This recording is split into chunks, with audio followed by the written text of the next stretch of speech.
안녕하세요. 경제사회연구원 신범철의 안보클리닉 시작하겠습니다.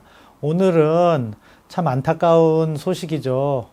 최근 발생한 북한군의 우리 민간인 사살 사건에 대해서 말씀을 드리도록 하겠습니다. 지난 21일이죠. 우리 해양수산부 소속의 어업지도선이었는데요. 거기에서 근무를 하던 모 공무원이 어업순시선에서 갑자기 사라져버린 일이 발생했습니다. 그래서 소재를 파악하기 위해서 분주히 움직였던 것 같은데요. 다음 날 26시간 뒤에 북한군에 의해서 발견이 됐고, 일부 보도에 의하면 북한군이 그분을 어떻게 오게 된 것인지 신문을 했고, 신문한 다음에 먼 거리에서 총격으로 사살을 했고, 그리고 더 안타까운 것은 그 시신을 갖다가 기름을 붓고 훼손하는 정말 있을 수 없는 일이 벌어진 거죠. 참 남북 관계가 좋을 때도 있고 나쁠 때도 있었지만 이 같은 일은 처음이라고 생각합니다. 아마 한국 전쟁, 6.25 전쟁 이후에 우리 민간인에 대한 최악의 공격이 발생한 것 같은데요.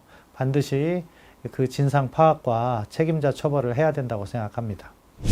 일부 언론에서는 월북한 것이 아니냐, 그런 부분에 관심을 모으고 있는데 사실 그것은 중요한 이슈는 아니라고 생각합니다.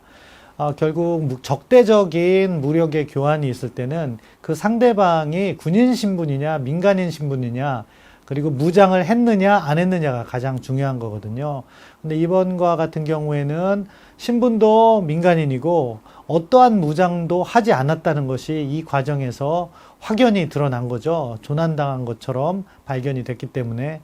그럼에도 불구하고 북한이 그분을 살해한 것은 있을 수 없는 일이라고 보는데요. 국제법적으로 명백한 불법 행위입니다. 지금 한반도 상황이 정전체제하에 있는 상황이기 때문에 일부에서는 전시다, 일부에서는 평시다 이렇게 구분을 해요. 그렇지만 민간인에 대한 총격 사망 사건은 전평시를 불문하고 무조건 불법입니다. 전시에 허용되는 것은 군인에 대한 교전 행위인 거죠. 그리고 상대방이 무기를 가지고 있었을 때 자위권적인 조치를 할 수 있는 거죠. 그런데 이 평시와 같은 경우에는 군인에 대해서도 자위권적인 조치가 없으면 함부로 총격이나 사망에 이르게 하는 위해 행위를 할 수 없는 거죠. 더불으며 민간인에 대해서는 절대 그런 일을 해서는 안 되는 거고요. 따라서 지금 상황 한반도 정전체의 여하를 막론하고 이것은 전시 민간인 보호에 관한 제네바 협약의 명백한 위반이다. 따라서 국제법 위반이라고 볼 수 있고요. 기존의 남북 간의 합의도 위반이라고 볼 수 있습니다. 4.27 판문점 정상회담 공동선언문에 보면은 거기에도 일체의 적대 행위를 하지 않도록 규정되어 있고요.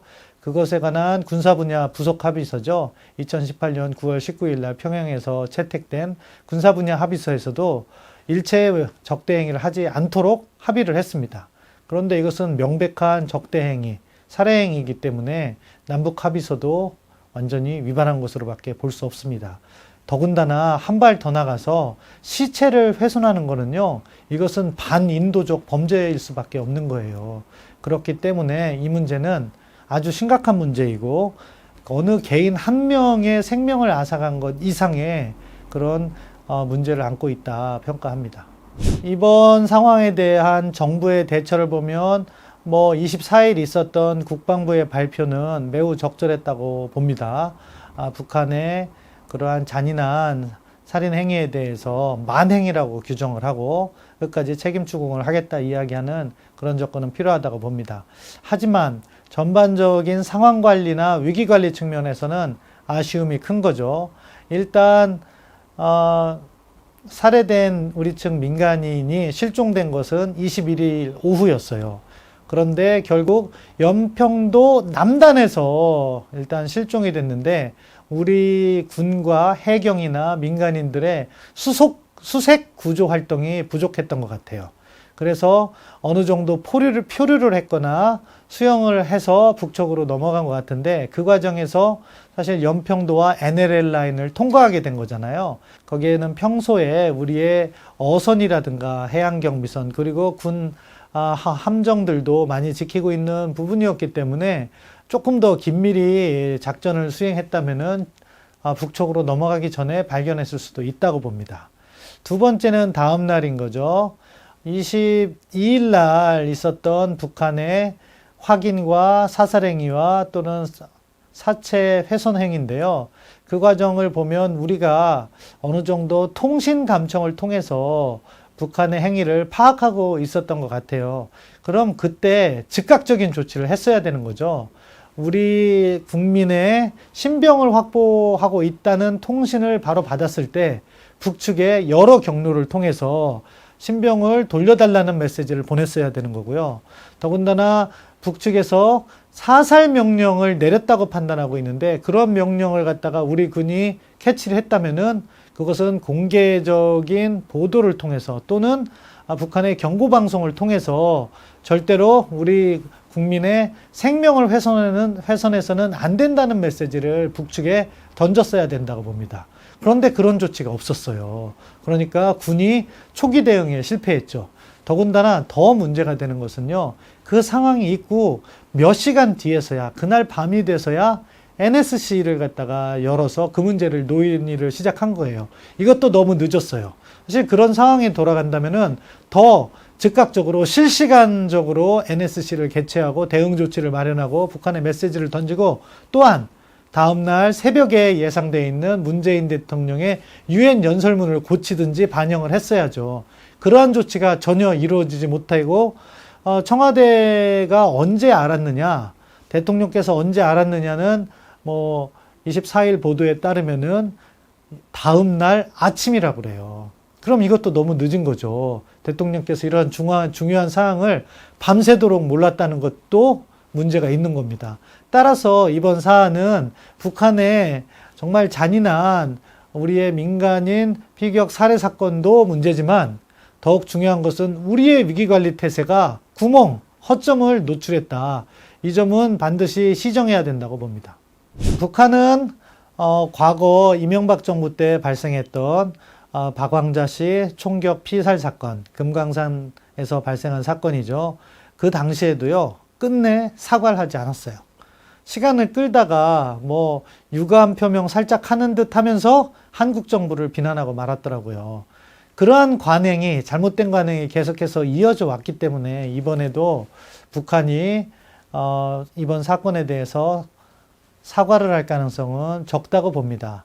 그렇다고 해서 우리가 이러한 상황을 방치해서는 안 된다고 생각합니다.